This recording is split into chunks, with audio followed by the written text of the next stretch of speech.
You said they were red. Yes, the being at the window was pure red, and very, very black. I mean, incredibly piercing.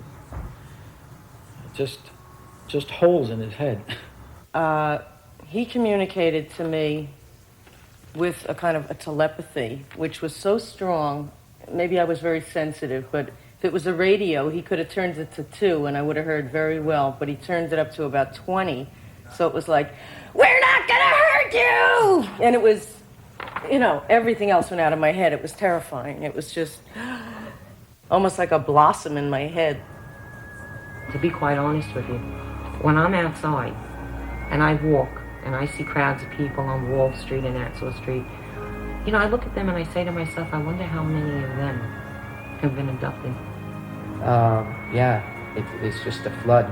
I don't know how many people there actually are, but I would estimate at least in this country anyway, in the tens of thousands, probably more.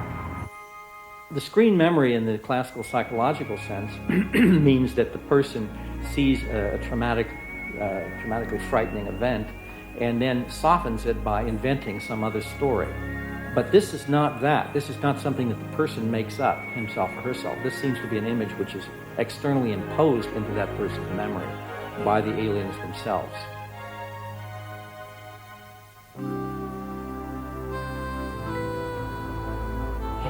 It was just strange to me, and then I realized that they weren't wearing goggles. That was their eyes. And they weren't wearing helmets. That was the shape of their heads. The thing that they will always start to draw first is the eyes, because the eyes are so arresting. It's difficult to even... You might not remember anything else but the look of the eyes. The only thing I could really compare it to was that they were like 1950s Italian wraparound sunglasses that went around to the side of his head. Basically what had happened was I was coming up the stairs, and then the next thing I remember was suddenly walking down the street with these 2 very, very tall blonde men with strange blue eyes. How am I supposed to know what is coming out under hypnosis? Were they dreams? Or was it real? Maybe it's just dreams that have been coming out under hypnosis. I heard a sound, but again, everything sounded slowed down. I looked over, and both of the other guys in the band were sitting there with their mouths open like O's, And one of them was saying, "Oh my God," but again, everything sounded slowed down to me. Like, "Oh my God," like that. I felt that someone was pounding on my back, and that's all I remembered. After that, everything was... The next thing I knew, I'm running through the living room, and I knew what had happened. I just didn't remember what happened after that. I remember seeing the curtains, blow over my head. First there was the pounding on my back, and then I saw the curtains blow over my head, and that was all I remembered up until, and then I consciously remember running through the living room, and I thought my children were gone, because when I went in there they weren't breathing. What I thought was the bedroom curtain in actuality was the nightgown that went over my head. What the pounding on the back was, I don't know. I think on one occasion I actually saw these using their forearms to move more quickly, that they were almost like scurrying, almost like an ape kind of movement. These didn't move that way. I've also seen these sort of... Another particular characteristic, I've seen some of them move in like lockstep, like a bunch of them in a row, just moving completely together as if all their movements were completely coordinated. They'll cock their head from side to side, and also if they get excited, these kind of their head will start like bobbing or wobbling like that. He didn't actually walk. He just seemed to kind of float along, which might be important in the animation. The little ones were not the same. How did the little ones move? As I recall, they moved just kind of like us. They were doing things, they were busy moving around, whereas he just seemed to flow. He was very, very graceful. And they were not particularly graceful. They were more like little dentist workers or something.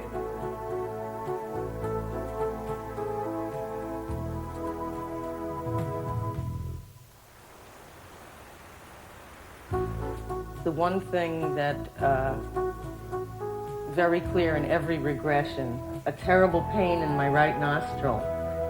And I believe what they did was they put an implant in, which eventually came out because I had a hole in my right nostril that bled for about 6 months when I was 12, which was my only physical evidence. And then someone, one of them, comes over to me with this thing that looks like a pick, a dental pick. Mm-hmm. A pick. Yeah. And he looks at me straight in the eyes. Eyes. Do you know that they look wet? They look wet. Mm-hmm. What are they going to do? And he comes closer with his instrument and he's putting it up my nose. Oh, he's hurting me. Okay, now we're going to turn that pain down very quickly. It's just very quick, and now it's gone. I guess I can describe it like this, that if you were to look in the water, you'd see part of the ship sort of like coming out from underneath the water, and then part of it was in the ground. So it's sort of like half showing.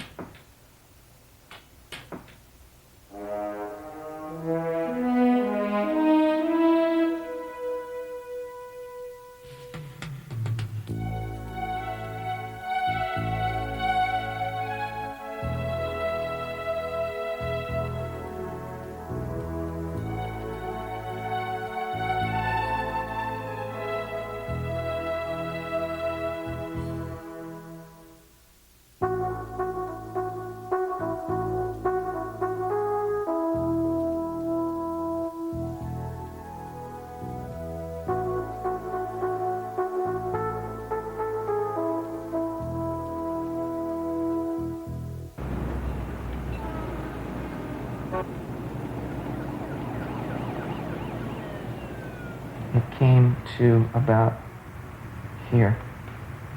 It went, To where? yeah, whether Just there where was your more to fingers- it here, Right. you know. Just point, if you like, because It went out like that, and it was over to there. And I think that they moved my legs aside too, so it would have better access, but it would come up to about here. yeah. And then what? Well, then I didn't, as I said, I couldn't see anything else. It was just there, and I suddenly felt like a pressure sensation around my kidneys. And then, like a moment later, I didn't feel any excitement or it didn't feel sexual at all. Just in the next moment, I had that sort of tender feeling that one has after one has had an ejaculation. I see them now. They're shaking. They're stiff. They can't. They move fast, kind of, but they're stiff. The arms are like straight down at their sides. I don't know.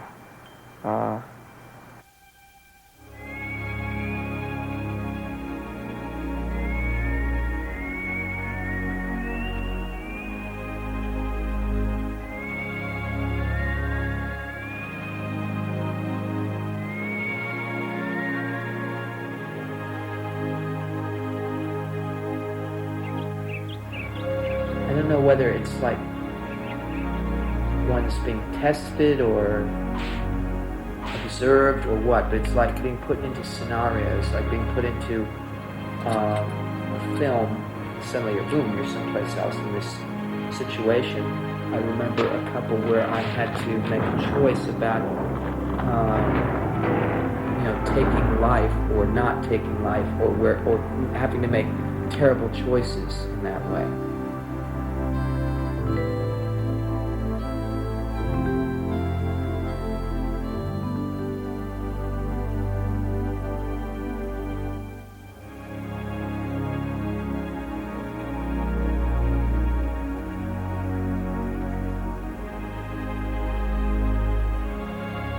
Of a couple of feet over the bed. I just sort of settle down into it. I'm looking at my hand because it looks like there's this fuzzy stuff all over. I'm looking down, it's all over the middle of me and all over my arms. This fuzzy stuff's still on me, but as I move around, I'm starting to move around and it sort of like evaporates. Okay. I think at this point, Rusty, I'm going to wake you up, and we can come back to this another time. So when I count from 5 back to 1, at 1 you'll be fully awake, a great sense of relief, a great sense of accomplishment, a great sense of putting the pieces together that haven't made any sense up until now. So 5, you're starting to wake up. 4, waking up. 3, almost awake. 2, 1, fully awake. How do you feel?